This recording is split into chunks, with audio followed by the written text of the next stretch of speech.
Hola amigos, ¿cómo estás? Welcome back to the channel. Firstly, I want to apologize for the new format. My camera's actually on the face at the moment, so I'm actually using my phone. It probably will be a little bit worse than it normally is, but if it's better than it normally is, so then maybe I'll have to invest in a new camera. But yeah, that's why it's all a little bit different at the moment. Also, I want to apologize. It's been almost 2 weeks now since I made the last Chivas video. I think it was the Juarez tour. Um, yeah, last week I got a chest infection, so I was actually pretty sick last week, and um, I finally managed to kind of get better. And I still got a bit of a cough, but yeah, I'm well and truly back at work now and stuff. So yeah, I want to kick out some more content for you guys. So yeah, so it's going to be a bit of a unique video.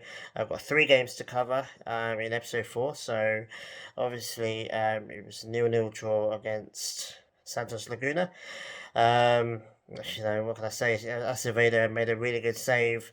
I think it was Zaldivar that kind of just got the ball through his back to goal and then spun around and volleyed it. And yeah, Acevedo made a really good save. That's pretty much the only thing I can remember from that game, to be honest. It was a bit of a dire game. None of the teams seemed to really want to win the game too badly. Chivas again looked quite average. Yeah, it was a pretty average game, especially for Chivas' point of view. Um, no attacking threat whatsoever. I'm quite surprised that we kept a clean sheet though. Yeah, Antonio Rodriguez didn't really impress me too much in the game. But we kept a clean sheet, so, 0-0. It's got to the point with Chivas now where if we don't concede a goal in the game, then I celebrate that, even if it is a 0-0 victory, 0-0 draw. And then obviously the second game, we lost 3-0 to Club Leon.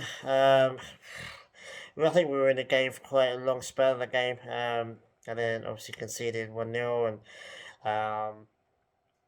I believe the first goal was in the first half. Second half came out and we were just dreadful. I mean, I don't know what was said in the halftime team talk. I can't imagine Vucetic pumping up a team. To be honest, no disrespect to him, but I can't imagine him like, yes, guys, go on, go out there, you do what you do. Again, no attacking threat whatsoever. Even when Leon went down a man, you're thinking, okay, cool, we can get back into this game, but they didn't even have Joel Campbell anymore. Obviously, he's gone to Monterrey, so I think he would have shredded this Chivas team. If he had been playing for Leon, that is. That was a really disappointing 3-0 loss. A surprisingly heavy loss. It was pretty. It's not quite often we concede more than a couple of goals, but yeah, and then going to Monterrey and actually getting a 0-0 draw. I think Monterrey are really failing at the moment. They got Joe Campbell in. I think he's a good signing for them, but I don't think he's quite clicked with them yet. Funes Mori as well has kind of been a bit average lately for club and country. Although he did get a goal or so in the summer, but for Mexico. But yeah, I know. Two nil draws and a 3-0 loss isn't too bad considering Chivas and the coach we have and just the dreadful way we play at the moment. I think Antuna's pace and Vega's quality. Yeah, I think they spiced up the team a little bit, but Vega can tell is desperate to do something. He's desperate to score. He's been taking a few long shots. He hasn't been playing that well, but I wasn't expecting him to play well when he got back with Chivas. I mean, I think the quality of players that he has around him is a step down to what he was doing with the Olympic squad, in my opinion. Um, Beltran, I think, is still being woefully treated by Vucetic. I mean, he did get the start against Leon, but then he was dropped again from Monterrey. And it's like Vucetic is like, I'll give you a game to prove yourself, and then the whole team plays dreadfully, and he's like, "No, Beltran, I gave you a chance. You're going back on the bench now." I think Beltran is one of our best midfielders, better than Molina. I mean, the only thing about Molina is is his off the field experience. He's probably really good with the younger players. He's probably got a lot of experience, and he's probably more of a teacher than a player. But as a player, I think he's done. You know, I don't think he's one of our best players, but Vucic loves him for some reason. And it's like, just play Beltran. It's one of the things that infuriates me. It's just play him. Just play him. He's one of he can play for Mexico if we just give him a blinking chance, man. So annoying. So frustrating. But yeah, I mean, it's frustrating as well that Vega seems like he's not going to get his European move this summer. Neither is Cordova, I don't think, for America. But yeah, there was strong rumours linking Vega with Porto. I think that would have been really quality. I mean, Tecatito looks like he's going out of Porto, so Vega going in, he could have taken Tecatito's spot. Maybe not on the right, but on the left for sure. I think he's definitely good enough to play in the Portuguese league.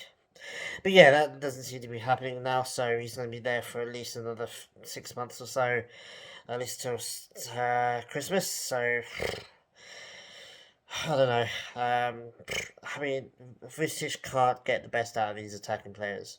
No, that's should be universally accepted now. Um, he's not an attacking coach. He was a defensive coach. He was brought in for me. I think he was brought in to stabilize the defense, stop us leaking goals, and then the attacking players would hope that the attacking players can take care of the rest. But um, yeah, the whole team just seems to be disjointed at the moment, lackluster, lethargic, almost clueless at times. Can't seem to keep the ball. We're always running around like headless chickens when we do have the ball, and then we can't get the ball when we don't have it. Can't pass to each other to save our lives. Nobody knows where everyone else is. And we're relying now on individual golazos. I mean, Chicote scored a couple, Zaldivar scored a couple this season. Even Mayorga scored one, Um, just long range absolute rockets, and we can't. I mean, that's great, that's awesome, but we can't be relying on just that. But we can't seem to pass the ball into the box and then have a shot. That just seems impossible. Um, but it is what it is. I don't want to rant too much about it. Both Chivas and Arsenal are giving me severe depression, anxiety at the moment. So I'm trying to stick to the positives. The positive is Vega, Antuna, Beltran.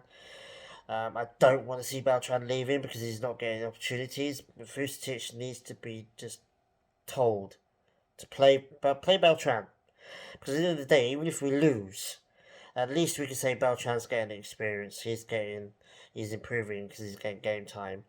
Absolute waste of time having him on the bench day in day out. There's a massively funny photo going around where Vucic is obviously trying to explain his tactics to Beltran, and Beltran clearly looks like he has no idea what is going on about.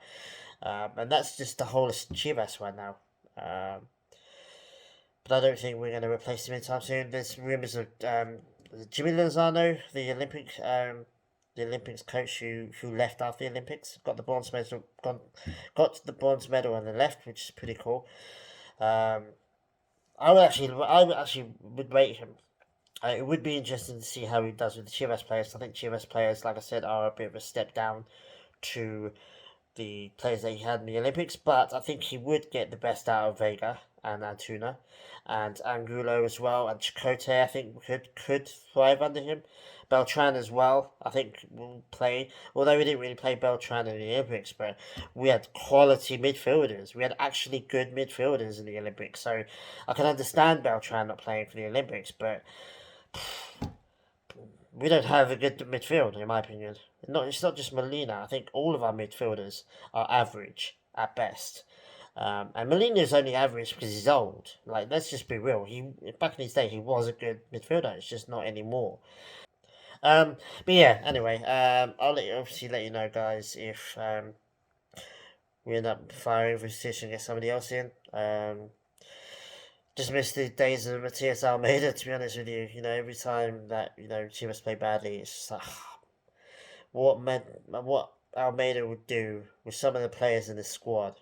I mean, what Vega would do under him, what Apertura would do under him, Chakotay, Beltran, Angulo, even um, Sepulveda, and Mir as well, and the young midfielders that we have and the young defenders we have. I think they all would thrive under him, but it is what it is. So yeah, I'm looking to get back into this. I'm obviously keeping. Don't plan on being ill again anytime soon, so I should be back over the weekend for the next game. So yeah, take it easy, guys, and I will be back. Hopefully early next week. So take it easy, enjoy the video. Let me know what you think of how Chivas is going at the moment. Do you think we can make the Liga this season? What do you think is the solution? What do you think is the problem with Chivas or the solution?